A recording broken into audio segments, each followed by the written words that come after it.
syntoniser magazinemoto.com, le podcast. Bonjour Marc! Salut Alain! Très content de te retrouver encore cette semaine pour un demain. nouvel épisode! C'est toujours nouveau. Quand je dis épisode, là, moi j'entends tout le temps, quand je suis petit sur Radio-Canada, revenez-nous la semaine prochaine pour un autre épisode des palpitantes aventures de Pouf et Ricky. Pouf et Ricky, c'est pas pertinent. Bonjour! Bienvenue à vous aussi à ce nouvel épisode. On ne dira pas juste des niaiseries puis des vieux souvenirs d'émissions pour enfants La de preuve que Radio-Canada. je suis presque aussi vieux que toi, il y avait un scooter pour Fériki. Absolument! C'était dans le Bobino. Plein de références, plein de références. C'était Attention, le chien, la un musique chat. des cadets de la forêt va partir. Ça doit être plus vieux que toi, hein. Tu ne dois pas te souvenir de ça. Au programme aujourd'hui, Marc va nous présenter l'essai de la Yamaha Ténéré 7. Ténéré 7. Je vais vous présenter l'installation et l'essai du module CanSmart et des phares D4 de Denali sur ma machine. Marc trouvait que je faisais passer de lumière, fait que j'en fais plus. Non, c'est pas sûr. Je vais expliquer en même temps c'est quoi. Et on rencontre une vraie passionnée, Rosalie Perron, femme, jeune, motocycliste, puis elle n'arrête pas, elle roule.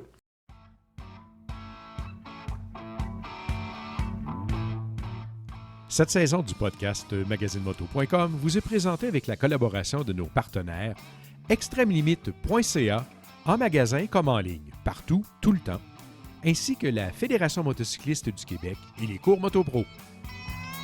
Et Marc, tu nous présentes donc l'essai de la Yamaha Ténéré 7. Oui. J'ai bien aimé et demandez-moi pourquoi. Marc, pourquoi as-tu tant aimé la Ténéré T7? Premièrement, c'est le moteur. Oui. Le Yamaha, le CP2, le Crossplane 2, c'est le moteur que je pense que j'aime le plus dans le monde motocycliste. Bicylindre parallèle? Oui. C'est surprenant parce que je suis un gars de 4 en ligne depuis des lunes et des lunes. Il faut s'ouvrir à de nouvelles expériences Oui. parfois. Puis je me souviens, lors de la présentation du modèle, c'est la fois où j'étais allé au Salon de Milan, OK. en 2013, donc c'était 2014, Le lancement comme tel. les MT-07 en Europe, que nous on avait FZ-07 ici. Donc j'avais dit pourquoi. Donc il y avait déjà le 3 cylindres, le CP3. Oui. C'était suffisant, puis ça va être pas intéressant. Mais la journée où je me suis assis dessus et j'ai fait l'essai de la FZ-07 en 2014, ça a été instantané. Il y a comme une lumière qui Le s'est petit moteur allumée. m'a conquis. C'est un petit condensé de couple à bas régime. Oui. C'est joueur, j'ai dit, Donc, cette c'est un moto-là, 700cc. Oui. Bicylindre. parallèle, On refroidissement liquide 4 valves, là, avec des ajustements Donc, de valves. full moderne. Aux 42 000 km. Donc, l'entretien là-dessus, c'est on change l'huile, ça finit.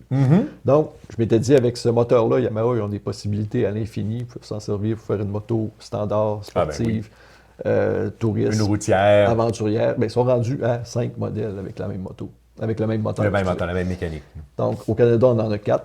Le modèle Sport Oh, il Tourist, m'en manque un. Là. Vas-y, là. la T7, Oui. la FZ qui est maintenant appelée MT-07, Oui. la XSR 700, Oui, OK. la R7 qui sort cette année. D'accord. Ah, c'est celle-là qui Et me ce manquait qui dans nous le manque, commentaire. c'est la Tracer, la version Sport Tourisme, Oui. qui est disponible en Europe, mais qui n'est pas ici. OK. Donc, on revient à On revient à la T7. La T7, donc, qui est attendue par plusieurs personnes, dont moi.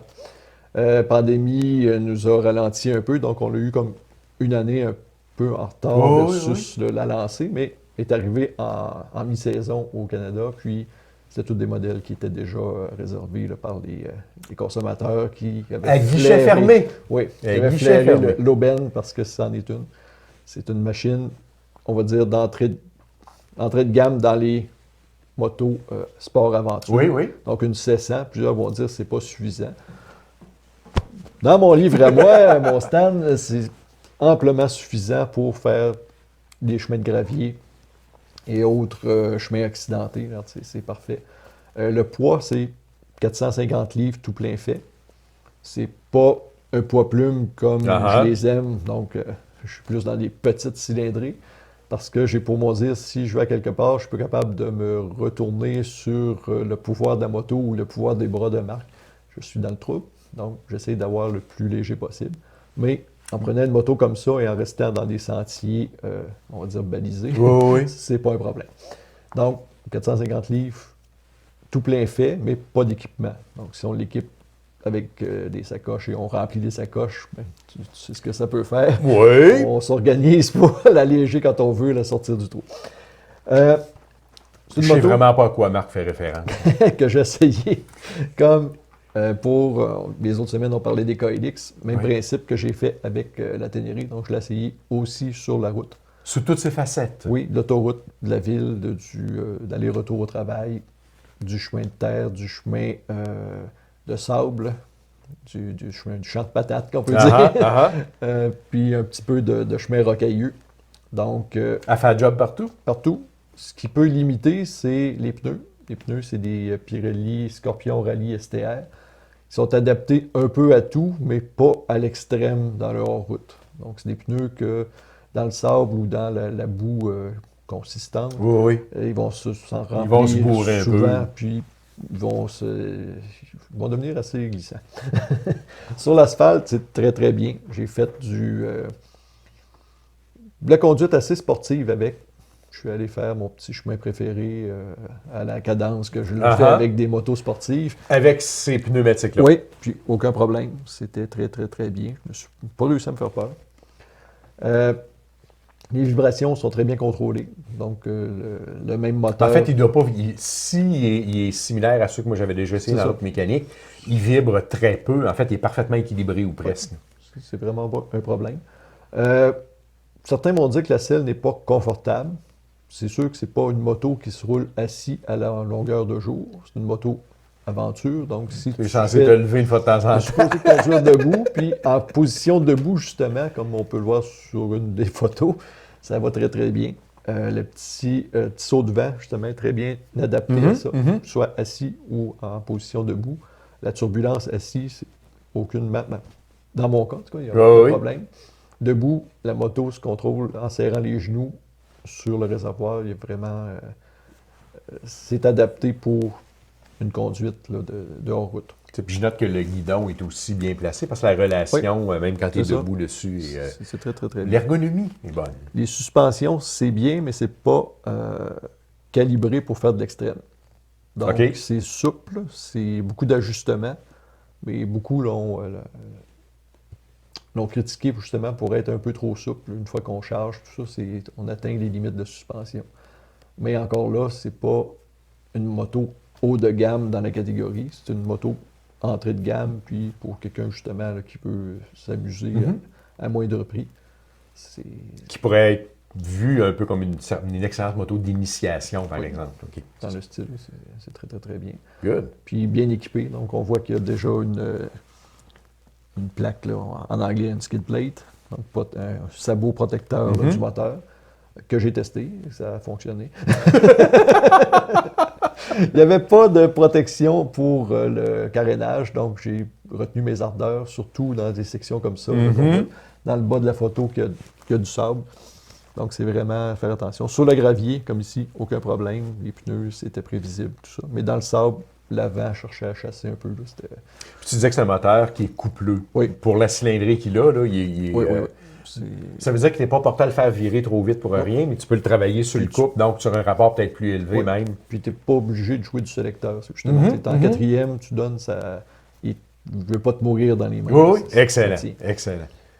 À part ça, les freins, c'est très bien. Essayer, là, justement, comme je te disais, là, sur la route en conditions sportives, ça freine très, très bien. Même si on a des pneus, justement, là, qui peuvent un peu limiter là, la traction. Oui. Les freins, les vibrations, j'ai pas mal fait le tour. Au niveau instrumentation, tableau de bord, c'est satisfaisant aussi. Ce que j'ai oublié de dire, c'est l'ABS qui est assez simple. Donc, c'est on and off. On le met ou on l'enlève. Okay. Mais il est débrayable, Oui. c'est que tu peux le désactiver. Donc, en route, on peut l'enlever. Fait que ça peut aider justement là, pour des situations là, qu'on veut faire bloquer la voie arrière. Le tableau de bord, c'est complet. C'est facilement là, accessible. Il est assez intuitif. C'est pas compliqué là, de remettre les compteurs à zéro, des choses comme ça. Des fois, ça prend le petit livre pour être capable de faire des... Naviguer à travers les menus pour aller remettre ton totalisateur quotidien à zéro. Exactement. Ben, ce n'est pas le cas ici. Non. Puis la petite barre sur le dessus ici, c'est très pratique pour pouvoir accrocher un GPS Par ou exemple. autre bidule.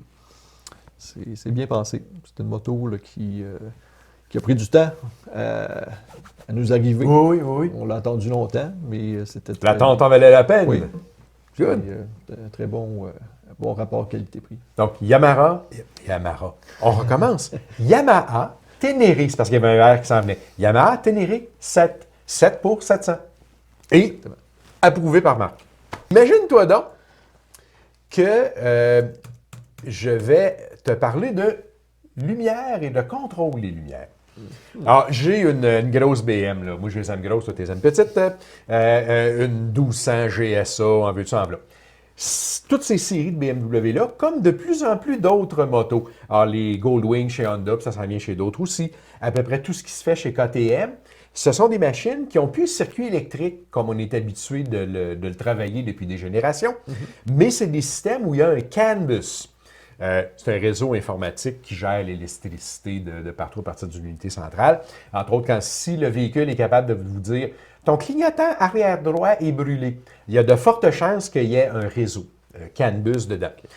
Dans le cas où il y a un CAN bus, ça veut dire que le filage ne se travaille pas de la même façon que ce qu'on est habitué de faire. Tu ne peux pas prendre un bout de fil, te connecter dessus, rajouter 2 lumières, dire « Yeah! » Il y a bien des chances que ça ne marche pas. Et la moto va t'envoyer un paquet de messages d'erreur puis de niaiseries, de choses comme ça.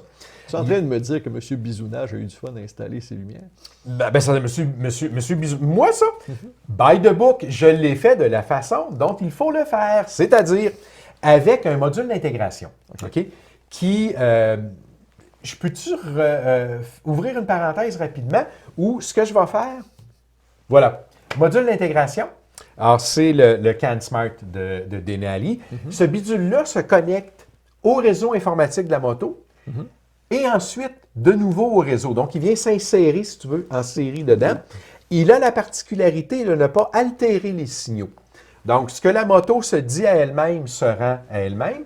Par contre, il lit ce qui se passe et il peut intervenir sur ses propres circuits à lui. J'y reviens dans un instant. Je recule pour ouvrir une parenthèse ici. En 2021, j'avais l'honneur d'être un des ambassadeurs de la marque chez Denali. Ma grosse face est là. Et ça, c'est une séquence prise du vidéo dans laquelle j'annonçais la panoplie de trucs que j'avais reçus. Je n'ai pas déboursé pour avoir les équipements et accessoires de Denali. Fin de la parenthèse. Ceci étant dit, ça permet de faire des choses comme ça. Alors, j'ai des phares auxiliaires additionnels, qui sont les D4 qui sont là, qui fonctionnent en alternance avec les clignotements de la moto quand je suis sur les reverses. Puis je vais vous expliquer tantôt une autre évolution que j'ai fait. Les phares dont je vous parle, c'est les D4. Pourquoi 4? Ça fait 3,9 pouces d'un côté et de l'autre. Et il y a 4 cellules. Le bon terme en français, c'est des cellules d'aile ou des lumières d'aile. Et ce sont des Cree. C'est la meilleure qualité, meilleur manufacturier, meilleur ci, meilleur ça. Chaque phare dégage 8750 lumens. Tu trouvais que je garochais de la lumière en Gaspésie? Ben c'est 3 fois ce que les liens garochaient. OK? Et rassurez-vous tout de suite, je ne les roule pas à 100% le jour, tout le temps. Par contre, quand ma moto est en mode nuit, c'est-à-dire que le senseur ambiant a détecté que c'était la nuit, si je passe sur les hautes, elle monte à 100%. Et ça projette 800 pieds de lumière par en avant et 120 pieds sur le large. Et d'autant plus qu'on peut changer la lentille qui est dessus. Ça, c'est la lentille que j'ai de monter sur ma moto. Les 2 positions du haut, c'est un spot, c'est un projecteur. Donc, il fait 800 pieds par en avant dans un faisceau pas trop large. Les 2 du bas, c'est un faisceau large, donc il projette un peu moins loin, mais il éclaire ses côtés comme c'est pas possible. Donc, il y en a. Il existe une lentille qui est 4 lentilles projecteurs, puis c'est pas compliqué à changer. Et il y en existe aussi une qui est ambre, si tu veux les transformer. Ceux-là, je ne serais pas porté à les mettre ambre, mais j'ai un autre jeu de phare auxiliaire que je vais mettre ambre quand je vais venir. Le module CAN Smart, donc c'est celui qui permet d'intégrer ces circuits-là dans le faisceau de la moto. Et une des caractéristiques intéressantes, c'est que quand il est installé, tu n'as pas d'autres interrupteurs rajoutés. Alors, les phares auxiliaires sont contrôlés par le module, mais je peux overrider. je peux les contrôler manuellement quand même, mais à partir des contrôles sur la moto. Donc, le bouton d'annulation des clignotants sert à entrer dans le mode programmation. Et à partir de là, je peux changer l'intensité des phares. Puis, bref, tu n'as pas besoin de rajouter d'autres trucs et tu peux le faire comme ça. Et ça, c'est le phare. Attention, il va s'allumer. Et s'éteindre. Vous comprendrez que je n'ai pas encore réussi à faire de bonnes photos de nuit de face à la moto. Je vais y arriver à un moment donné. J'ai des copains qui sont forts en photo et qui vont me donner un coup de main pour y arriver. Le module d'intégration, donc, est plugué dans la moto. Je vous rappelle, je l'ai fait sur ma BM. Ça se fait dans le KTM, ça se fait dans le Honda, sur les Goldwing compagnie. Et Harley, maintenant, est rendu avec un système de CAN bus aussi. J'attire votre attention sur un instant. Il y a 4 circuits disponibles sur le module CAN bus.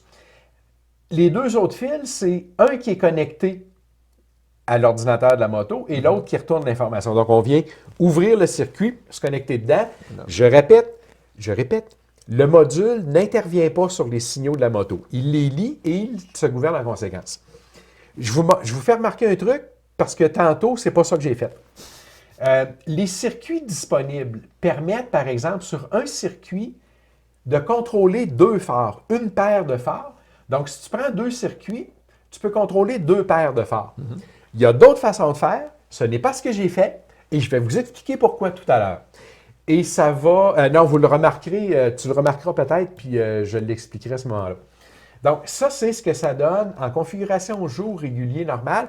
Pour ceux qui connaissent ces machines-là, ça, c'est les phares auxiliaires natifs de la GSA. Ça, c'est les D4.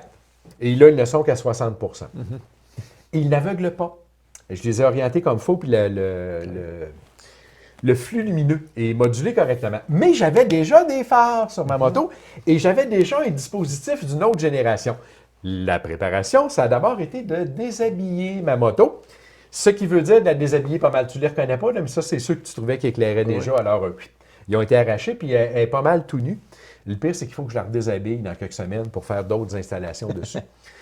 Et dans le cas de la GSA, ça veut dire qu'il faut aussi enlever les racks puis tout le kit parce que les modules de branchement sont en dessous. Ça, c'est mon vieux setup. J'avais quand même pas mal de filage fait à la main rajouté. L'œil attentif remarquera un premier détail. Chacun de mes fils et chacune de mes connexions est libellé, tagué. Alors, même 1 an ou 2 plus tard, quand je retourne dans les entrailles de ma moto, je peux m'y retrouver.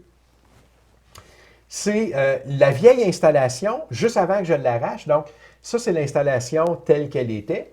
Ici, déjà, le vieux module d'intégration n'est plus branché à la batterie.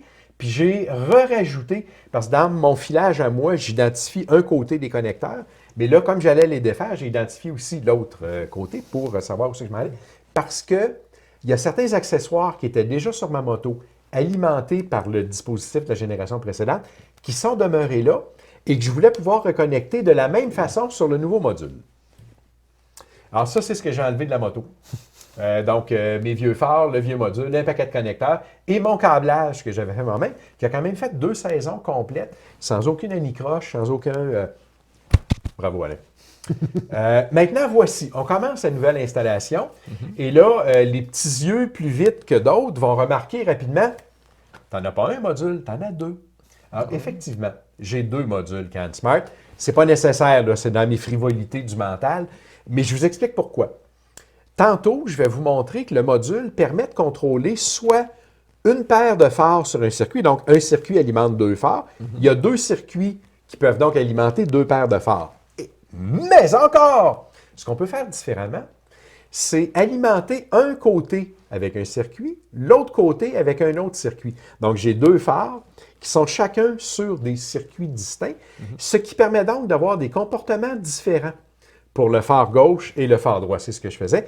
Et la raison pour laquelle j'en ai 2, c'est que je vais avoir un autre jeu de phares qui va être ajouté, qui lui aussi va être différencié ou latéralisé. Donc, j'excédais le nombre de circuits disponibles. Et ce que ça a permis de prouver, c'est le fun, parce que le programme des ambassadeurs de la marque, il y a quand même quelques devoirs qui viennent avec ça. Et je suis le premier qui, officiellement, a raccordé 2 CAN Smart un dans l'autre pour les reconnecter dans la moto. Vous voyez le jeu, là? Ça veut dire que normalement, tu connectes ton CAN Smart dans la moto.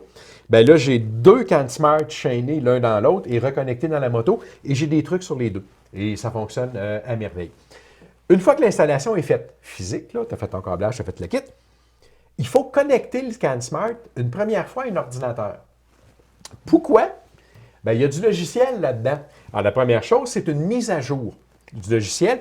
Si vous avez un dispositif CanSmart ou Hex EasyCan, faites-le une fois par année, parce qu'il y a des mises à jour. Donc, une fois de temps en temps, tu te replugues, tu le mets à jour. Quand c'est fait, il te dit « Coucou, je suis à jour et je suis correct et je suis content ». Là, on se replogue et on continue la séquence. Parce que le module en question, il faut lui dire ce qu'on veut faire avec ces trucs-là. Alors, par défaut, ça c'est le panneau qui ouvre par défaut, on a les 4 circuits qui sont présentés et il y a un paquet de préconfigurations qui sont disponibles. Vous pouvez faire ce que vous voulez, tu n'es pas obligé d'en rester à ça. Mais on pourrait avoir une paire de phares sur un circuit, une paire de phares sur un autre circuit, un klaxon sur l'autre, puis le dispositif des feux de freinage sur un 4e circuit. Ça vous appartient, vous faites ce que vous voulez. Si vous vous mettez à jouer là-dedans, allez lire les options de configuration pour d'abord avoir un portrait clair dans votre tête de ce que vous allez faire avec quel circuit vous allez connecter où. Ça, c'est mon panneau de configuration. OK? Donc, pendant que je suis en train de configurer mes trucs, bon, vous allez remarquer tout de suite que les 2 circuits ici, le phare gauche, phare droit. Alors, c'est ce que j'expliquais tout à l'heure. J'ai pris 2 circuits pour une paire de phares parce qu'ils vont être contrôlés distinctement. Alors, entre autres, nommément, non, je vais vous le montrer tantôt quand je vais y arriver, un des exemples de ce que ça donne. Donc, il y a 4 circuits sur le module CanSmart. Chacun de ces 4 circuits-là peut contrôler ici une paire de phares, là un phare et un autre phare, un klaxon, des équipements chauffants, en veux-tu, en voilà, et il y a la temporisation qui est disponible sur certains. Alors moi, la mienne, quand j'éteins, ben, pendant 30 secondes, tout reste allumé. Alors, si j'ai besoin de trouver mon chemin, si j'ai besoin de... comme certaines autos le font, là, bon, ma moto le fait. Ça évite aussi de se faire rentrer dans le cul quand tu arrêtes dans un endroit très sombre puis que tu n'as pas eu le temps. Bon, bref, j'ai déjà une petite chaleur. Puis je suis très content que les feux et les phares soient restés allumés. Quand on a fini l'installation physique, quand on a fini la configuration, avant de refermer la moto, parce qu'il y en a du Tupperware là-dessus, on s'assure que tout fonctionne. À notre goût, c'est le cas, là, tout fonctionnait bien. Et quand je parlais de certaines des frivolités qu'on peut faire avec, alors, mon clignotant à gauche est actif et le phare de ce côté-là est éteint. Lui, il ne clignotera pas en alternance. Il est carrément éteint tout le temps que le clignotant est actif. Rassurez-vous tout de suite, quand je vais rajouter l'autre paire de phares auxiliaires, qui va aussi être latéralisés, ils vont être montés un peu plus bas, ils vont être ambre, comme mon clignotant, et il va clignoter avec le clignotant, plutôt que de s'éteindre. C'est le genre de choses qu'on peut faire. Puis effectivement, comme on voit sur bien les autos modernes, tu sais, qui ont un beau bloc optique en avant, comprends-tu, avec un spot, mais tu ne vois jamais le Christy de clignotant parce qu'il est noyé par la lumière. Ça évite d'avoir des situations comme ça. Alors, voici donc une des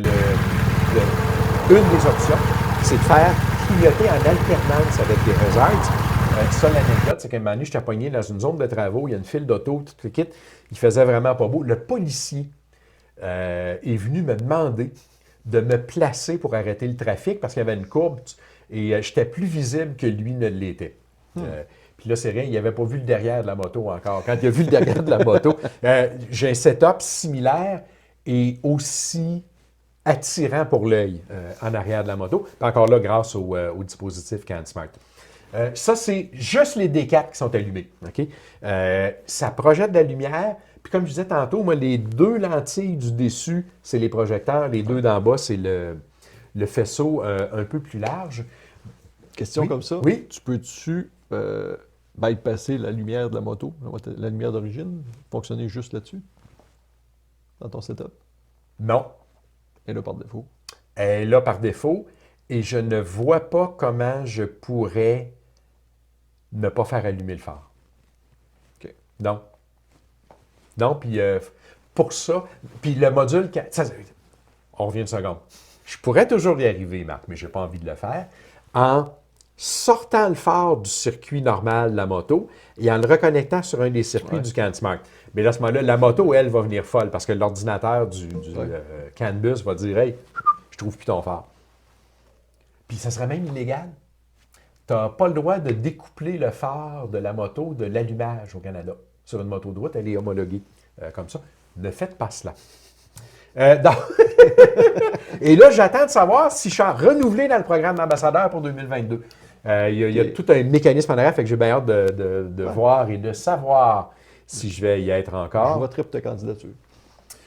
Oui, mais surtout qu'il me reste des trucs à installer de tout ce que j'avais reçu l'année dernière. Il faut savoir que j'ai reçu le stock très tard. Ouais. Ma saison était déjà commencée. Et entre autres, les modules CanSmart, c'est les derniers items que j'ai reçus.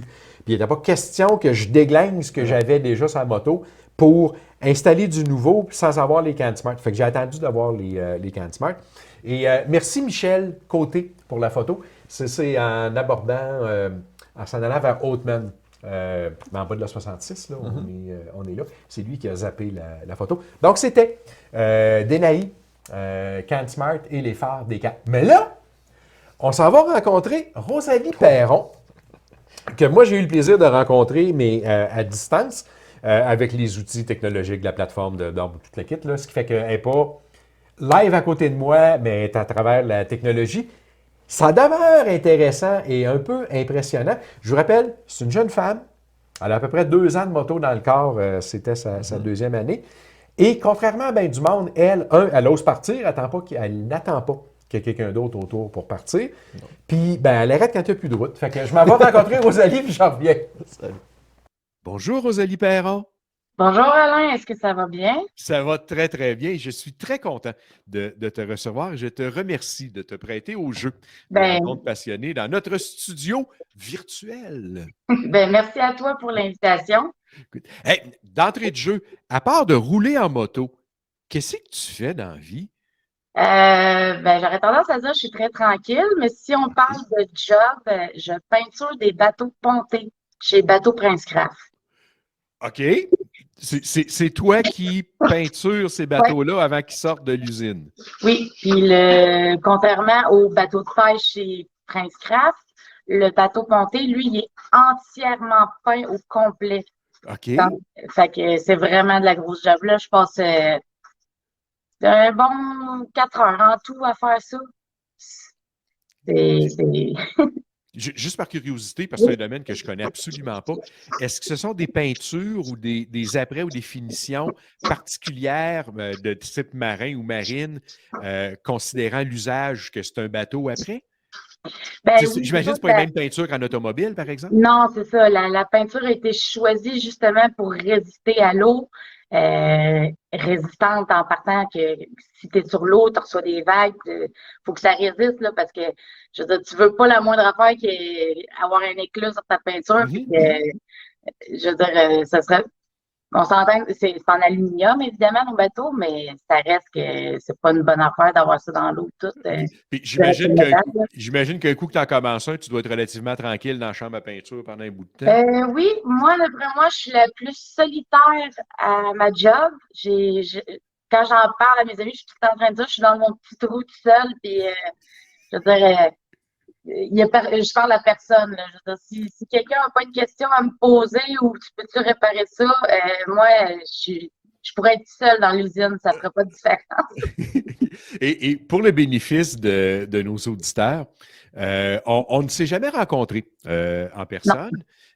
Moi, je t'ai rencontré virtuellement par un des groupes sur Facebook, là, Kawasaki Communauté Québec, je ne sais plus trop quoi. Et ce qui m'a intéressé initialement, bon, tu as un œil de photographie qui est franchement pas pire. Et au-delà des photos, à un moment donné, je me suis permis de lire ce que tu écrivais pour accompagner certaines de ces photos-là. Et là, dans ma tête, je me faisais le trajet que tu avais fait pendant, mettons, une journée, une fin de semaine. Et là, tout d'un coup, j'ai dit « Hey, elle roule pas mal! » Donc, c'est comme ça. Donc, on ne s'est jamais rencontré en personne. Et j'ose espérer qu'on se croisera à un moment donné. Mais à rouler comme tu roules, puis à rouler comme moi je roule, si on ne part pas dans la même direction, on ne se croisera pas, c'est sûr. Non, c'est ça. Je veux dire, même moi, je publie justement sur Kawasaki Communauté au Québec. C'est arrivé en 2 ans. Cette année, c'est la première fois qu'il y en a un membre du groupe qui a vu que j'avais posté, puis qui a vu, hey, elle est là, fait qu'il est venu me jaser. OK. Mais sinon, c'est ça, je suis comme un ninja, hein, on me voit pas, je suis discrète, je passe. Tu sais, Parlant de ninja, tu roules quoi comme moto? ben, c'est justement une Kawasaki Ninja 650, une édition KRT 2019, que j'ai acheté neuve l'année dernière au Salon de la moto. Le OK. dernier qu'on a eu avant qu'ils ferment tout, là. Oui, oui, oui, oui. OK. Mais là, on va faire dans les lieux communs puis la caricature, là. Oui. C'est une moto sport, c'est un 650. Tu peux pas voyager avec ça, c'est pas vrai. Ben, le nombre de gens qui me disent qu'ils ont mal au cul après une demi-heure, juste en parlant du temps, ou de côté bagage, ou côté puissance. Écoute, si j'avais écouté tout le monde, je pense que j'aurais changé de moto au moins 20 fois. Tu sais, moi, j'ai eu un coup de cœur au salon, je me suis assise dessus, je l'ai trouvée belle. Je l'ai acheté, puis moi, dans ma tête, c'était comme, ben, je la roule, là. Je veux dire, j'ai pas, j'irai pas là parce que c'est une sportive, ou, tu sais, je veux dire, des fois, je fais bien de la gravelle ou un petit peu de terre, ou, je veux dire, je m'empêche pas, là. Je veux dire, j'y vais, j'ai ma moto, elle roule, il n'y a pas de flat, go. Bon, des fois, je me dis, bon, niaiseuse, OK, elle repasse pas par là, là, mais c'est bien rare, là. Comme on dit, Rosalie, il n'y a pas de mauvaise météo, il n'y a que de mauvais vêtements ou de mauvais équipements. Ouais, ça oui. Puis j'ai tendance à oublier de mettre les bons vêtements, mais c'est pas grave. Je recommence. Mais Puis je me dis, c'est ça. Puis ça vient avec l'expérience aussi à un moment donné. Là. On n'a pas besoin de traîner 3 imperméables, puis tout le ça suffit d'en avoir un bon ou d'avoir un vêtement, par exemple, qui est imperméable correctement. Puis on s'ajuste en cours de route. Toutes les motos peuvent faire toutes les aventures qu'on puisse s'imaginer. C'est beaucoup dans la tête que ça Ben se oui. passe. Ben, Dis donc, oui, où tu aimes rouler comme ça? ben moi, je dirais honnêtement partout, mais c'est sûr que, mettons, quand je me planifie un trajet, je vais regarder des routes que j'ai pas encore été, puis j'essaye de voir, OK, bon, il y a des petits lacs là, ça passe à côté d'une rivière. J'aime bien commencer par ça. Un coup, je les fais, ben, je vais faire les autres à côté, là, parce que c'est surtout ça mon but. J'essaie de toutes les faire. Mais mon premier choix, c'est sur les bords d'eau. Excellent. Les cours d'eau t'appellent et les Ouais. rivages. Dès que j'en vois un, j'arrête, prends une photo. C'est sûr, je m'arrête. Ou bien je revire de bord ou je le note dans ma tête. Ah, tiens, OK, le prochain coup, je vais repasser par là, je vais m'arrêter. Là, on est on apprend à connaître Rosalie un tout petit peu, mais on n'est pas encore dans certaines de tes aventures et on y va dans l'instant. Là, juste pour finir de placer le sujet de notre conversation pour les auditeurs, tu roules depuis combien de temps? Ben, j'ai tendance à dire depuis l'an dernier, quand j'ai acheté ma moto neuve en 2020. Mais en fait, j'ai mon permis depuis fin 2018. J'avais eu le permis, je pense, fin août de 2018. Ce qui ferait 3 saisons, vu Non, de maintenant. Mais à ce moment-là, j'appelle ça une grosse vache, mais c'est parce que c'était une grosse moto, trop lourde pour moi, style custom. Puis, ben, c'est ça, avec des bobos parce que c'était une 81. Que j'en ai réparé quelques-uns, mais il y a un matin, à ma première saison de 2019, au mois de juin, j'ai voulu aller travailler avec. À 5 heures le matin, je vais gazer. Elle a jamais voulu repartir, puis ça a été fini. Fin de Je l'ai l'aventure. mis au garage, puis je l'ai revendu. OK, fin de l'aventure. C'est ça. Fait que j'ai raté ma première saison. Okay. Mais ça veut dire que pour vrai, vu de maintenant, tu as 2 saisons complètes derrière toi. Okay. C'est ça.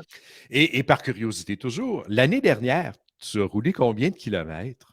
L'année dernière, en moto, évidemment. 14 564, exactement. Pas de mauvaise saison pour une débutante. Oui, puis je veux dire, sachant que je ne roule pas la semaine, je peux pas avoir ma moto chez nous. Et ben, les fins de semaine, j'essaie évidemment qu'il fasse beau. Et ben, de temps en temps, je vais voir mes amis, hein, pas qu'ils pensent que je suis morte, fait que je roule pas toutes les fins de semaine non plus. Et en plus, tu roules essentiellement seul. Et là on tombe dans un aspect dont moi, je veux qu'on parle un petit peu parce que, je l'avoue candidement, il y a beaucoup de motocyclistes, surtout des femmes, qui hésitent pour toutes sortes de raisons qui peuvent être valides. Là. Je ne porte pas de jugement sur les raisons qui pourraient être invoquées, mais il y a beaucoup de femmes qui n'osent pas partir et qui n'osent pas partir toutes seules. Toi, tu oses, et ça fait 2 saisons que tu Oui. oses, puis en plus, je vais caricaturer à peine, tu ne te contentes pas d'aller prendre une bière au bar à 1 heure de chez vous. Non, je vais même pas au bar. Fait que- C'est ça. Bon, première question, tu n'as pas peur de partir toute seule comme ça? Non, honnêtement, je veux dire, quand j'ai eu mon permis, j'ai pris la moto, puis surtout avec justement, je considère ma vraie moto, ma Ninja, parce que je l'ai choisie, je l'ai pris neuve. Mhm, mhm. Euh, je sais pas, ça m'a pas traversé l'esprit. Ah, faudrait que j'invite. Ben, anyway, mes amis en ont pas de moto. Ouais. J'en ai un qui venait acheter une cette année. Probablement, à force de me voir prendre des photos, ça lui a donné le goût d'en racheter une.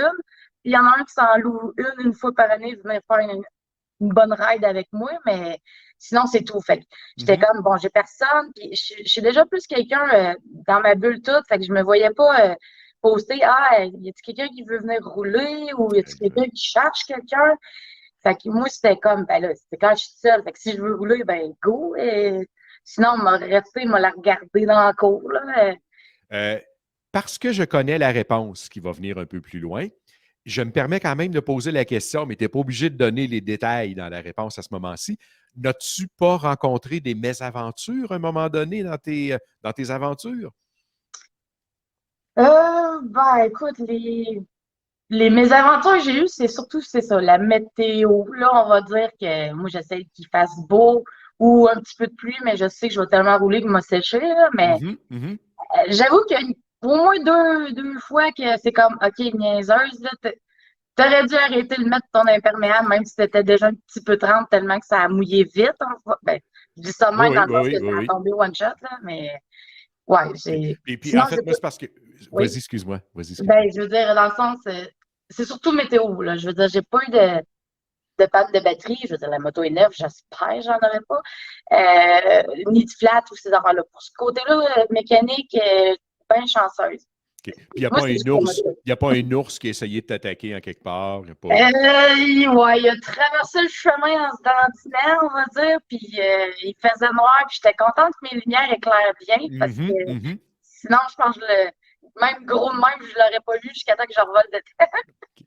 Euh, un des aspects que moi, j'apprécie de des aventures que tu relates sur les réseaux sociaux, il y a tes photos et il y a aussi les commentaires qui les accompagnent où on a parfois l'impression, j'allais dire, de rentrer dans ta tête avec toi sur ta moto. Donc, de rentrer avec toi dans ton casque sur ta moto et d'apprécier les randonnées que tu fais. C'est très apprécié. Oui, ben c'est un peu comme ça aussi que j'essaye de l'écrire, on va dire. Je veux dire, je sais pas vraiment pourquoi je me suis mis à poster mes photos. Moi, ça venait juste naturel. Je faisais ça quand j'avais ma Mustang puis que j'étais dans un club. Là, ben c'est la moto, c'est comme un petit club, le groupe Facebook. Fait que Mhm, c'est mhm. venu naturellement. Je me suis dit, regarde, je regarde les histoires des autres, je vais raconter les miennes. Puis oui, quand je l'écris, tu tu peux pas être plus dans ma tête que ça parce que c'est quasiment. Je suis plus direct dans qu'est-ce que j'écris de si on se parle, tu sais, je veux Oui. dire, je le prends, tu sais, je l'écris comme si j'écrivais un journal intime, on va dire, là, fait que ça vient très personnel, fait que des fois je suis plus sérieuse, des fois non. Mais Puis les oui, réflexions je sont pense que c'est toujours peut-être pour ça, intéressantes. ouais, c'est Sont peut-être pour ça toujours que ça donne l'impression de rouler avec moi, parce que justement, je le raconte comment que je le vis là, c'est. exact. Bon, et à travers tes différentes aventures, il y en a une où à un moment donné, tu es parti vers la baie James comme Ouais, ça. oui. Puis surtout, Parle. ben, c'est sûr que j'avais dans la tête qu'un jour j'allais le faire, mais je n'avais pas prévu que c'était là. Surtout que c'est, je veux dire, on était, ben, tu sais, moi je travaille le soir, je finissais jeudi à minuit. Puis la soirée même, j'étais encore en train de me dire, bon, où c'est que je m'en vais, là? Ça a passé proche que j'aille plus en Montérégie. Fait qu'on s'entend que c'est pas dans le même bout. Pas la même direction, là. Mais là, je voulais rouler. Mais comme je te dis, j'aime ça rouler longtemps. Fait que là, j'étais comme, je suis déjà allée un petit peu, c'est pas loin. Là, je regardais les chemins par Google Maps, j'essayais de me faire un bon trajet. On dirait que ça marchait pas. Puis là, je regarde pour Radisson. Puis là, Chris, c'est une bonne ride, ça. On va y aller, OK. La seule affaire, Sans trop savoir, Rosalie, dans quoi tu t'embarquais à ce moment-là. non, c'est ça. Ben, écoute, je me suis servi de la petite loupe, ces groupes Facebook, voir qui avait été, qu'est-ce que ça prenait. Mais tu sais, finalement, la seule affaire que j'ai traînée, c'est un petit bidon d'essence de 5 litres que j'ai acheté. Bonne affaire parce que justement, la route la plus longue sans station d'essence, c'est la partie entre Matagami et le relais routier 381, parce qu'il y a 381 km entre les deux. Et quand je l'ai fait le premier coup, je suis tombée à panne à 5 km du relais. Fait que mon petit bidon a été pratique, mais pour l'avoir refait après, ma moto le fait sans le bidon. Faut juste pas que tu roules en énervé. Exact, Si une moyenne de 100 km/h, là, j'arrive sur vapeur. J'ai une tank de 15 litres, il rentre 14,56 quand j'ai fini le trajet. Puis pour l'avoir fait 2 fois, là, je te dis, ça tombe sur le même chiffre exactement. Oui. Tu ouvres la tank, là, puis c'est juste ça qui sort. Il n'y a plus rien, là. Je suis quasiment sur mon heure d'aller. Et parce que je connais une partie de l'histoire dont on va parler un peu tout à l'heure, tu as, au retour d'une de ces aventures-là vers la baie James, connu quelques problèmes avec la météo, mettons. Oui, ça a pas mal été ma shot la plus intense. Okay. Surtout Oui, vas-y. Ben, surtout parce que justement, côté baie James, pour l'avoir fait 2 fois en 15 jours, je suis passée de canicule à il fait frais en tabarnak. Puis c'est cette fois-là que je me suis fait, justement, qu'il faisait froid, que je me suis fait pogner par la pluie, puis toute la patente, là. Fait que oui, assez. Le genre de truc, là, je me dis, oui, ce serait peut-être bien que tu te prépares un petit peu plus que ça. Mais écoute, les leçons rentrent avec les aventures et le kilométrage. L'important, c'est de ne pas répéter les mêmes erreurs. Non, c'est ça. Indéfiniment. OK, avant qu'on s'en aille dans l'autre bloc tantôt, est-ce qu'il y a à ce moment-ci des conseils, des trucs que tu pourrais partager avec les femmes ou les hommes qui ont occasionnellement envie de partir comme toi tu le fais? Y a-tu de tes expériences des conseils qui te viennent en tête là, qu'on pourrait partager d'emblée? Ben, j'aimerais bien avoir des conseils techniques, mais je suis tellement.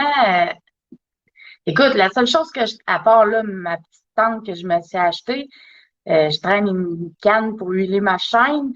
Puis à part mon téléphone, mon portefeuille, là, j'ai vraiment rien. Fait que on dirait que je suis pas responsable. Fait que je me vois mal donner des conseils, mais sinon, la seule chose que je pourrais dire, c'est, tu veux rouler, mais roule. Si les gens avec qui tu roules, c'est pas leur genre, ben, essaye-le tout seul un petit peu. T'es pas obligé de partir faire des 1000 kilomètres comme que je fais, là. C'est peut-être pas pour tout le monde, mais start un petit peu plus que ce que tu fais d'habitude, puis ose. Tu peux y aller sans faire de... Juste pour le bénéfice aux auditeurs, Rosalie, parce que je le sais, parce qu'on s'est déjà parlé un petit peu, quand tu parles de partir en moto puis de faire 800, 1000 km, monter jusqu'à Baie James, Ultra Lala, ce qu'il faut réaliser aussi, c'est que dans ton cas à toi, tu finis de travailler à travers la nuit à un moment donné. Tu vas te prendre une douche, tu swings de bord, tu te revires. Là, tu prends ta voiture, tu roules 1h30 pour aller chercher ta moto. Oui, exactement. Et après ça, tu pars avec ta moto, tu vas faire ta virée. Et au retour, tu redétricotes, c'est-à-dire que tu vas reporter ta moto, tu refais 1h30 d'auto, tu reviens chez vous. Donc, il y a comme une pré-aventure puis une post-aventure. Oui, c'est ça. Ça, c'est la partie plate de la journée. Mais oui, c'est ça. C'est parce que je suis en appartement, puis j'ai une cour comme un petit peu en garnotte. J'ai pas le goût. Puis en plus, je suis c'est mal fait. Je suis en plein milieu, fait que tout le monde qui passe à côté, j'ai pas le goût qu'on accroche ma moto, qu'on envoie de la garnotte dessus. Je veux dire, je serais très fâchée et déçue. Fait que pour plus de sûreté, ben je la laisse dans un garage. L'année dernière, j'étais chez ma cousine à 1 heure de route. Là, c'est chez mes parents à 1h30, 1h45. L'année prochaine, je vais essayer qu'elle soit plus près de moi, mais je ne sais pas encore. Fait que c'est ça. Je ne m'empêche pas de faire, je dirais, des trajets de 14, 16 heures parce que ma moto est loin. Parce que sinon, surtout déjà que j'ai pas, je veux dire, je peux pas l'avoir la semaine si puis pas toutes les fins de semaine. Fait que moi, c'est ça, c'est pas grave si je fais en tout 3 heures de char pour Mhm, pouvoir mhm. profiter de ma moto. Là. Je pars tellement toute la journée. Ben, Je veux dire, j'en profite au maximum. Là. Je me sens ça, pas on comprend que tu ne fais pas 3 heures de route aller-retour pour aller faire 20 minutes de moto. Non, non, ben c'est sûr, tu sais, je veux dire, des fois, ça me tenterait, mais je suis comme, ouais, c'est parce que c'est du gaz pareil, hein, c'est moi qui le paye, hein, Oui, oui, puis c'est tannant d'être raisonnable une fois de temps en temps. C'est toujours tannant. Rosalie, est-ce que tu as déjà des plans de voyage, des destinations ou des aventures en préparation pour la prochaine saison? Ben, pour l'instant, je suis assez tout le temps dernière minute. Comme je te dis, là, c'est la semaine même, puis je regarde, bon, ça ou ça, mais il y en a un, c'est sûr, c'est la Côte-Nord, parce que Oui. cette année, j'ai pas pu y aller. J'étais allée une deuxième fois à Belgium, justement parce qu'il mouillait trop sa Côte-Nord, que j'étais censée y aller. Fait que mon but, toujours dans mes trajets immenses en peu de temps, ce serait sur 2 jours au moins. J'irais à Kegaska, one shot. Mhm. Il y a une petite route juste je pense que c'est près des Bécomo. Puis je pense que je vais le prononcer comme pas vraiment très bien, mais je pense que c'est la rivière Toulnoustuk. Tulnustuk. Ouais, c'est ça. Ben, ouais, je regardais le mot, j'étais comme tabarnak. Comment tu le dis, là? C'est Excuse-moi. Tulnustuk. Oui, fait que j'irais, mettons, je ferais ça. Après ça, j'irais vers Kegaska. Puis le lendemain, ben, je monte vers Manic 5. Puis là, après ça, je reviens. Ce serait ça mon gros trip que je veux vraiment faire. Mais là, il n'y a pas de date. Là, je veux dire, moi, c'est au Ah oui, oui, oui. printemps. Dès qu'il fait beau, la météo est là. OK, j'y vais. Mais il y en a un, si je dirais, un petit défi que j'aimerais, c'est de pousser plus loin jusqu'à Blanc-Sablon. Et moi, j'ai pas l'intention de prendre le traversier. Je veux passer par le Labrador. Je sais qu'il y a une bonne partie en garnotte, Oui. mais pour moi, je le regarde sur la map, puis je suis comme, c'est faisable. Là. C'est tout à fait faisable. C'est Et ça. la portion Garnotte, il y en a encore un bout qui a été pavé cette année. Là, Oui, Bon, il y a quand même significativement du non pavé à faire, mais c'est praticable. Là. Il y a des gens qui le font, il n'y a pas de problème. oui, ben c'est ça, je l'ai déjà vu. Fait que là, je suis comme, ben là, pourquoi moi, je pourrais pas? Genre, OK, c'est Ah, sûr c'est que sûr, tu c'est peux. peut-être l'idéal avec des motos aventure ou du hall, là, mais je veux dire, mais la mienne aussi a 2 roues, là. Je veux dire, Exact. fais attention. Bon. Fait que ce serait pas mal ça. Et pour les gens qui ne te connaissaient pas encore et qui vont apprendre à te connaître à travers la rencontre d'aujourd'hui, Rosalie Perron, ils peuvent te trouver via le groupe Kawasaki. C'est quoi déjà le bon? C'est Kawasaki Communauté au Québec. Excellent. Ça, c'est un des groupes Facebook et tu as tendance à partager tes aventures à travers ce groupe-là. Euh, Rosalie, on a un bloc de questions. Toujours les mêmes questions que je pose à Oui. chacune des rencontres avec chacun de nos interlocuteurs. Puis les gens reçoivent les questions d'avance en plus. Ce n'est pas une surprise. Et je sais que toi, tu t'es préparé un peu par certaines des photos et commentaires que tu m'as envoyés. Mais ta rencontre la plus étonnante parmi tes aventures? Oui, ben, rencontre que en tout cas, toi, je ne sais pas d'où tu le connais, mais je sais qu'on est amis Facebook ensemble. C'est Pierre Clépoc. C'est justement en revenant de ma deuxième fois de la baie James et qu'on avait été pogné par la pluie, le grésil, le verglas. Écoute, c'était dégueulasse, là. Je veux dire, on n'a pas roulé ensemble pendant que ça se faisait, mais on s'est rejoints à Matagami après Mhm. parce que lui, je l'ai croisé en haut du relais. Je m'en allais à Radisson. En revenant, je le croise là encore. Il était après gazé. Lui, il redescendait. Moi, je me suis fait, je me suis fait jaser par un camionneur qui lui aussi faisait de la moto. Fait que jase, puis pendant un bout, là, un moment donné, c'est comme bon, il faut que je revienne. Fait que là, je descends, puis tout, je me fais pogner. Je manque de frapper un ours, puis après ça, la grosse marde de météo tombe. Et dans le fond, puis pourquoi je dis étonnant avec cette rencontre-là, c'est qu'après avoir écoute, d'après moi, on a passé proche de l'hypothermie, là, parce qu'on était 2 nonos pas d'imperméable. Si c'était parce qu'on a arrêté dans un hôtel, puis c'est lui, en fait, qui m'a convaincu d'arrêter pour qu'on se sèche, qu'on se réchauffe. Mhm. Mhm. Tandis que si ça n'avait pas été lui, moi, je, je suis sûre, écoute, 99,9%, je me serais pas arrêtée loin d'une chambre parce que justement, je suis pas du genre à. Je dépense pas pour ça, puis ces affaires-là. Mais tu étais déjà dans une situation où tu commençais à être à risque au moment où Ben vous oui, êtes tu sais, moi, croisés. puis surtout, là, je veux dire, on s'est rendu ensemble de Matagami à Amos. C'est là qu'on a arrêté parce que sinon, il y avait rien d'ouvert, là. Zéro pin bar, là.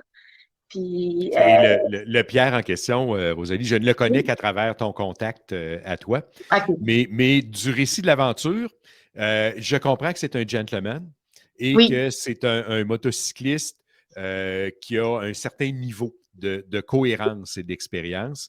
Et Ouais. lui savait, à ce moment-là, c'était le temps que vous arrêtiez quelque part et il a offert de partager avec toi cette pause, qualifions-la, salutaire. Oui, c'est ça. Ben, parce que c'est ça, ça aurait été dangereux de continuer. J'étais pas complètement assez folle pour continuer très longtemps, mais mon idée, c'est, écoute, j'aurais arrêté dans des dépanneurs 24 heures. Je ferais essayer, je sais pas, essayer d'espérer que ça dégoûte puis ça sèche un peu, mais j'avais des vêtements de rechange, mais pas vraiment d'équipement de moto de rechange. Fait que, tu sais, ça aurait été risqué un peu de me changer, mais c'était surtout de, OK, c'est parce que si je me change, puis je me refais poigner par la pluie, c'est fini, Tu là, vas j'ai être plus pogné rien. encore. OK. Fait que c'est ça, il m'a convaincu d'arrêter. Je veux dire, puis, je veux dire, Et c'était la bonne chose à faire.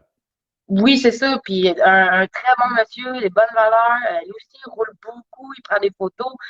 Euh, tu sais, c'est comme, ce serait mon genre, mais en même temps, c'est là que tu vois, OK, ce serait pas plus un partenaire souvent de moto parce que je pense qu'on serait trop arrêté en train de prendre des photos jaser, on roulerait plus. Ça Rosalie, marcherait pas ton bien. conseil le plus réfléchi pour celui ou celle qui fait de la moto?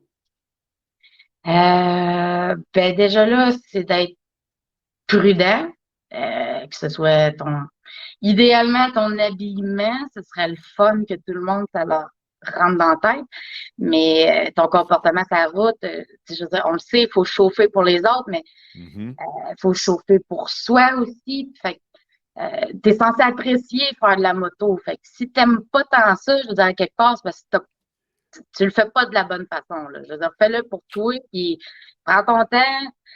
Il n'y a pas de presse. Tu sais, je veux dire, moi, j'aurais tendance à dire à tout le monde, ben, allez-y tout seul un peu, là. C'est là que c'est le fun, puis Mhm. qu'on Mhm. on apprécie vraiment faire de la moto à ce moment-là, je pense. T'es comme dans Hawaii. Hawaii. Non, c'est ça. Et puis c'est beau ici, en plus, là. Je veux dire, moi, je suis pas encore allée nulle part en dehors du Québec, là, puis j'en ai vu des places, là, et Mhm. c'est beau, Mhm. le Québec, là. Absolument. Rosalie, on se donne un coup de baguette magique. S'il n'y avait aucune contrainte, où irais-tu rouler? Euh, le pire, c'est que je sais vraiment pas. Moi, écoute, ben, en fait, si je pouvais faire la terre entière, je le ferais, là. J'irais même dans la neige, là. Des pneus à clous, ça existe, là. Sauf que je serais très bien habillée, par exemple. Mhm. Mais j'avoue, des places comme la Norvège ou l'Irlande, ça- des fois, tu vois des photos, ça a tellement l'air extraordinaire. Puis, c'est l'Europe, je dirais, en fait, que j'ai bien envie parce que ce qui m'a donné le goût de faire bien gros de la route un peu, c'est avant de m'avoir une moi-même, ça m'arrivait de regarder des fois les documentaires, puis tu vois, les gens là-bas, ils sont beaucoup plus moto qu'ici, je trouve. Euh, puis c'est ça, fait que moi, j'étais comme, ah, si je vais en voyage, ben, je vais pogner une moto, puis je vais aller me promener là-bas, là. Fait que, tu sais, puis honnêtement, là-bas, les pays sont tellement petits que je pense que j'aurais le temps d'en faire 10 dans une journée, là. Fait que, C'est exact, exact. Tu peux en additionner quelques-uns au fil mais, d'une journée. mais des belles places, tu sais, écoute, des grosses montagnes ou des bords de l'eau. Écoute, moi, je me permets un commentaire et je te souhaite dans la saison qui vient, donc la saison prochaine, que tout en appréciant le Québec, tu sortes un peu du Québec, que ce soit vers les Maritimes, vers l'Ontario, Oui, vers les c'est États-Unis vrai. peut-être. As-tu déjà fait le Cabot Trail? Non. Non? C'est comme je te Bon. dis, pour l'instant, j'ai pas sorti du Québec, mais Alors, c'est une des destinations que je t'inviterai à faire. ouais. Quitte même à demander à te laisser savoir, hey, regarde, j'y vais. Moi, je ne le ferai pas nécessairement dans une journée aller-retour, mais presque. Fait qu'on pourrait à rigueur, mais je te laisserai savoir. Rosalie, l'accessoire le plus important pour toi quand tu pars en moto? Ben, vu que je suis très minimaliste, je dirais que c'est mon portefeuille.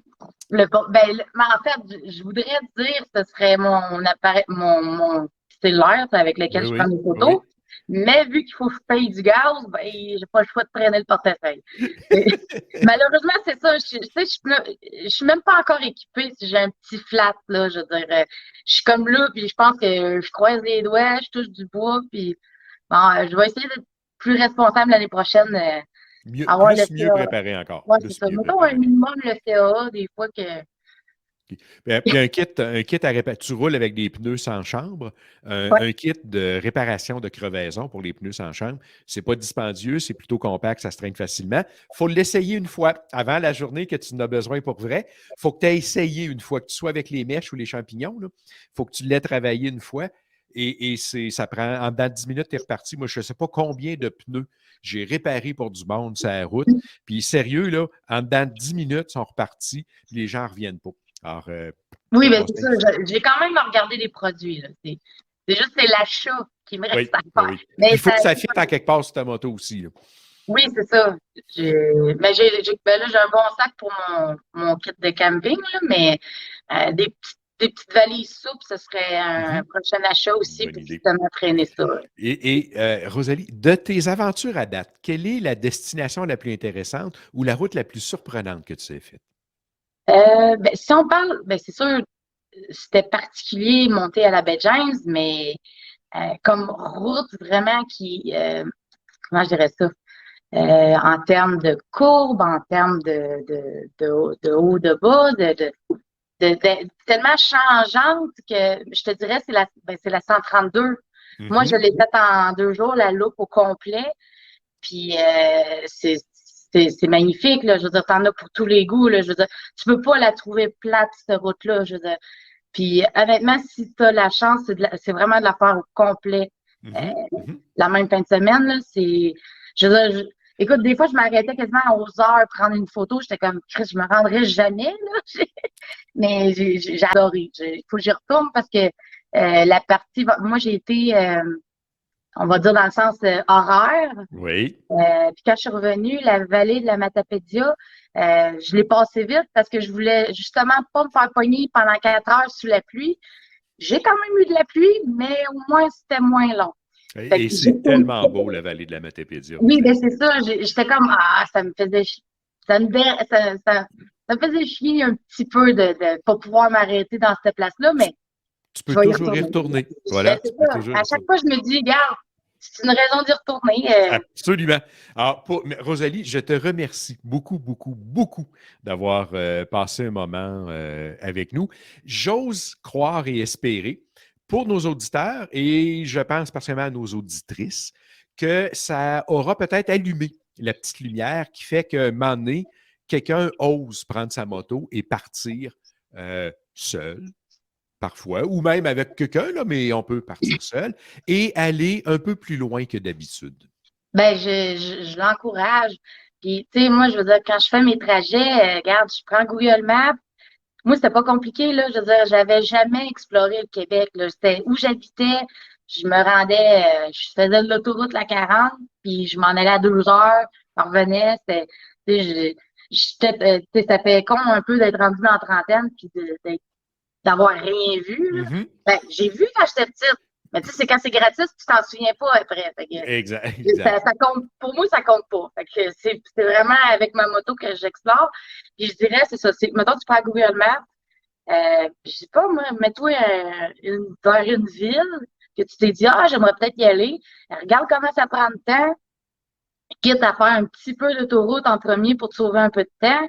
Mais comme je te dis, quand moi je sélectionne, je regarde, bon, y a-t-il une petite rivière, y a-t-il des petits lacs passés pour que ce soit joli, puis euh, après ça, c'est beau. C'est sûr, si tu fais juste la ville, je m'excuse, là, les buildings, c'est laid, là, il n'y a rien à C'est voir, ça, là. la rue principale est pas mal pareille dans tous les Non, villages. c'est ça. C'est sûr que ça te donnera pas le goût d'aller faire 200 kilomètres si c'est pour rester, mettons, ben, je sais pas, faire le tour. J'ai jamais été à Montréal en moto, puis je suis pas à veille d'y aller parce que c'est pas parce que c'est pas beau, la ville comme telle, mais je veux dire, ce que tu veux voir, c'est des arbres, là, c'est pas trop C'est du d'animaux paysage. parce que tu veux pas qu'ils te traversent en face, là, mais c'est ça, quand tu sors de ton petit trou, là, c'est beau, là, t'as pas besoin d'attendre d'être capable d'aller aux États-Unis ou Mhm. ces choses-là. Tu tu sais, j'ai vraiment fait, comme à part la Côte-Nord, j'ai vraiment été partout au Québec, puis c'est pas tout pareil, là. C'est pas tout, pas des non. prairies, c'est pas tout plat partout.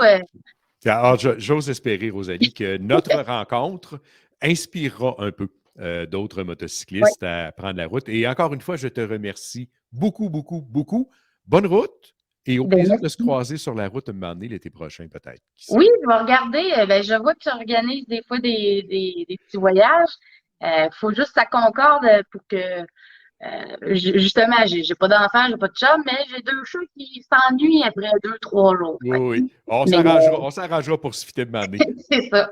Au plaisir, Ben, Rosalie. Bye. merci beaucoup. Au revoir. En tout cas, Marc, moi, une des choses que je retiens à travers nos auditeurs et nos auditrices, je sais qu'il y a des femmes qui sont hésitantes à partir en moto. Ça prend une gang autour, ça prend ci, ça prend ça.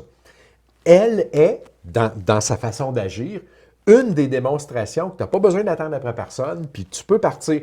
Ça ne veut pas dire qu'il n'arrivera pas des surprises. Son épisode en revenant de la baie James, où elle a rencontré Pierre, c'est des choses qui arrivent. Mais là, elle aurait pu être 12, puis il aurait été dans le même genre de situation. Et c'est ça. Tout est dans l'esprit. C'est ça. Et je sais que depuis, elle s'est fait venir un imperméable, elle s'est fait venir... elle va être mieux équipée encore cette année. Donc, Rosalie, je te salue et j'espère encore quand même te croiser sur la route à un moment donné cet été.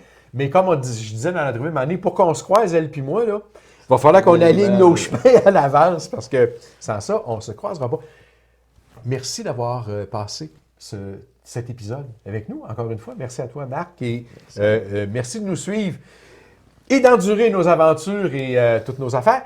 On va revenir dans un prochain épisode. Mais là, contrairement aux autres, je ne suis pas en mesure de vous dire, le prochain épisode, on va vous présenter telle affaire, telle affaire. Ce que je vais faire, c'est que je vais mettre sur la table, un peu à l'italienne, on va mettre sur la table des morceaux de ce qui s'en vient dans les prochains épisodes, sans être capable de vous dire le prochain, il va y avoir quoi exactement dedans. Dans un prochain épisode, Marc, tu vas nous présenter les bottes Gaerne. Tu vas nous présenter... Modèle Capot Nord.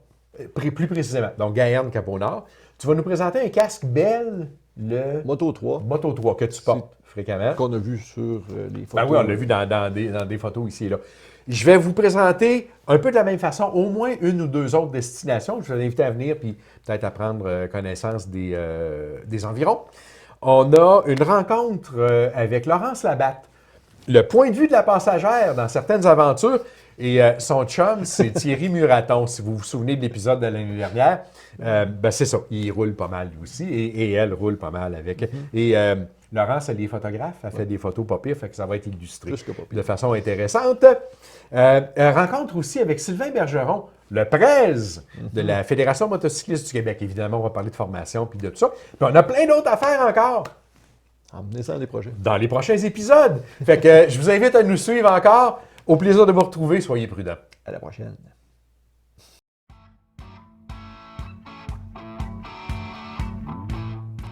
Cette saison du podcast magazinemoto.com vous est présentée en collaboration avec nos partenaires, la Fédération motocycliste du Québec et les cours MotoPro, ainsi que extrêmelimite.ca, en magasin comme en ligne, partout, tout le temps.